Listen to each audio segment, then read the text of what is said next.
He's all right? Yeah, fine. Sure. Okay. Go on then, Fraser. Injuries to start with, please, Jürgen. Joel Matip was back in training yesterday. How it is always now, we have these little reactions on the last game, so we need to wait a little bit. We have different players, so but in this moment it looks like, apart from Daniel Sturridge, who is a little bit ill or was, but even he could be back. I'm not sure. Yeah, the long term, not more. But Joel Matip is positive. He looks like he is. Not sure if he's ready for Arsenal, but for the games coming up, then pretty sure. That's it, I think. For all the excitement there has been about your attacking so far this season, it's only been, I think, 4 goals conceded in 9 Premier League games now, which is terrific defensively. Ragnar Klavan was saying that just it's been little changes here and there. I mean, how pleased have you been with the way things have changed defensively? What of those little changes have been made? It's not really a change, to be honest. It's not that we said, okay, from now we do it differently. No, the boys are needed to be more aware of the different situations, all the players, although not only the defenders, of course. So we need to feel much more responsible in the different moments to avoid different passes, stuff like this. We did this very often. We conceded, unfortunately, 9 goals in 2 games. So all the rest was kind of okay. It was only something you all were talking about from the first day, because we didn't sign a centre half in the summer. I had to learn that. That's enough to have different defensive problems. Defensive problems, you don't sign a player. And so, yes, we knew we had to do better. We could do better, but it was never an individual problem. Yes, it was in a few situations an individual problem, but that's how goals happen. No, we didn't change a lot. We only made the boys are now much more aware, and we have to diagonal protection, stuff like this, of course. But it was always important that it would be quite silly if I wouldn't have mentioned that before and waited until we concede the goals and tell, oh, now I can tell you how it works properly. It's we are a team who is very offensive orientated, but that doesn't mean that you have to give any space away. And the boys did well in different systems, which I really like a lot, because that's the biggest improvement. And but only because they now do the jobs in a moment much more often. But even against Bournemouth, which was obviously an impressive performance, when Jermaine Defoe hit the post, it was that was not good defending. So it was a good pass, but this should be defended not by the centre halves, earlier, or then diagonal protection again, and keeping the line for the offside, or if you don't keep the line, if you're a little bit deeper, then you have to react in the situation differently. So there are always things to work on. That's how football is. But how I said, it's over the whole season, it's absolutely okay. But of course, the numbers are important, and only 4 in the last 9 is good. But to be honest, it's again the past. So we have to be ready for a different challenge on Friday. It's Arsenal, and they have quite a talented group there, and they can create chances as well. And we need to be spot on, but all the players need to be spot on in this specific part of the game. They've been picking up points from very tight games in recent weeks, and yet whenever Liverpool and Arsenal play against each other, there always seems to be a lot of goals. Do you think there is something about the styles of play which the 2 teams have which brings out the best in the attacking football too? Yeah, but I'm not sure there are a lot of similarities, to be honest, but it's against us most of the time. Giroud played, even if he didn't play the game before or the game after, from the beginning. and so that says a little bit about the style of Arsenal. They've chosen against us very often, but they are a complete football team. They are able to do everything. They can switch and change styles. I said against us, it happened quite often that they played a lot of long balls with Giroud, but he cannot play, and that will change a few things maybe. But they are able to create. They are able to play football. They have a strong side. Whoever will play, since yesterday, maybe we know a little bit more about the lineup. So that means a lot of good footballers on the pitch, and that means. On the one hand side, we have to defend them in the best way we can, and on the other hand side, of course, it means if there are any gaps, any spaces we can use, we have to. Yeah, I don't know if there will be a lot of goals again, but we go there to perform. We go there to get as much as we can, and we know that's difficult, but in this moment, I feel as well that it's possible, and I think we should try. Alex Oxlade-Chamberlain is sure to be mentioned if he's going back to his former club, of course. I'm not sure whether he's destined to start or not. I'm not sure whether you'll tell us or not. But what have you seen in him? How he's improved since he's become a Liverpool player? Yeah, maybe that explains a little bit the different style that he had to adapt, of course. But he did well from the first day. But I know how it is if you are a kind of a big signing, and then everybody expects you immediately on the pitch, and when you're on the pitch, and you have to perform immediately. But it's difficult. A lot of things are difficult. You cannot. Just play a little bit, and you don't know your mates. He knew a lot of them from the national team, but it's all different. And so I was happy from the first day about his involvement, about his attitude, and since then he became more and more a Liverpool player. That's how it is. I think so far we were lucky with he could be part of all sessions if you want. So he's really fit. You could see it at Bournemouth. It was not 1 second when you thought, oh, maybe he's now a little bit tired or something. So he looks really in a really good shape. Played different positions, what he could before, but they are not that different.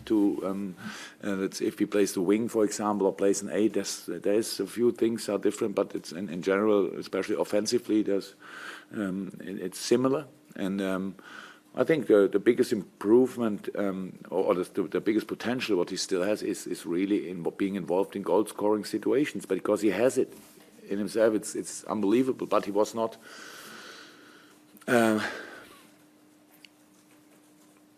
asked for this too much, I think, in the past. It's a little bit, if you watch Arsenal in the past, it's very decisive players were. The two decisive players were Sanchez and Özil in a very lot of moments, and the decisive passes, Özil or Sanchez. And then you are not that much involved, or Giroud when he's coming up, then when he's coming on the pitch, and so and here we put it on more shoulders, much more shoulders, and if he's on the pitch, he needs to be involved in these situations like this as well. And so I'm fine for the moment. It's all good, but I see really a lot of space for improvement as well, and that's good. And you talked about the look, about his injuries, which he maybe didn't have at Arsenal. Is that somewhat or something that you've approached him and worked on here, or is it partly luck? Or it's always luck is always involved in this, because you can. If not, then we are always responsible for all the injuries. I don't think that's the case, because you cannot avoid that. But it's. I don't know exactly. We did a lot. We do a lot of things differently. I don't say better, but we do it differently. So and a player has to adapt to that as well. And so far, everything is good with that. I don't think that he played so far 3 games in a row or something like that. That helps all the players for sure. Or in the 4th and the 5th game, then that makes it more dangerous, and that's how it is. No, he is just on a good way. So, and a good lad. I'm really happy to have him around. He's fantastic in the dressing room, and thank God he's really, really good on the pitch as well. So that makes him a nice package. Just one thing, going on what you were saying about Alex, can you tell straight away if a player is going to settle in as soon as they come through the door, or do you look and you think, okay, he just might take a little bit more time here? Because when you were talking about Mo Salah, he came in and just settled in with Pierce straight away. But he came in. No, but he came in the preseason. That's a big difference. He came in the preseason. We don't. If Alex would have been here in the preseason, that would have been completely different. So for him, but Alex came in the middle of the season. That's why I don't like these late transfers. So that's how it is. He needs to adapt, and in a much more busy time. So when you don't have time to talk to one player much more than to all the others, because you are already in the middle of the season. So Mo came in and was smooth.